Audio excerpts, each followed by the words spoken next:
नगरों में 2.5 वर्ष भी ब्याह नहीं टिक रहे। 2.5 वर्ष, क्योंकि बेटियां अब कमाने लगी हैं।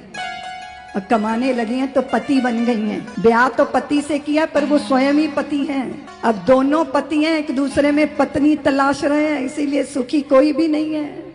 और ऊपर से माताएं मोबाइल लेके अब क्या हो रहा है, अब क्या हो रहा है, अब क्या हो रहा है। ये सबसे खतरनाक माएं हैं जो अपने बच्चियों का घर नहीं बसने देती। अगर तुम समझदार होती तो समझती क्या क्या होना चाहिए, क्या होना चाहिए। तुम चाहे जितना मर्जी पढ़ लिख जाओ, स्मरण रखना हमेशा पुरुष अभिमान के केंद्र में रहता है। तुम रूप के बल पर या पढ़ाई के बल पर या पैसे के बल पर पुरुष को जीत नहीं पाओगी। जीत पाओगी तो समर्पण करके ही जीत पाओगी। पुत्री के स्वाभिमान की रक्षा हो, लेकिन ये भी जरूरी है कि पुत्री अपने धर्म को समझे। ये भी जरूरी है। नगरों में 2.5 वर्ष भी ब्याह नहीं टिक रहे। 2.5 वर्ष, क्योंकि बेटियां अब कमाने लगी हैं।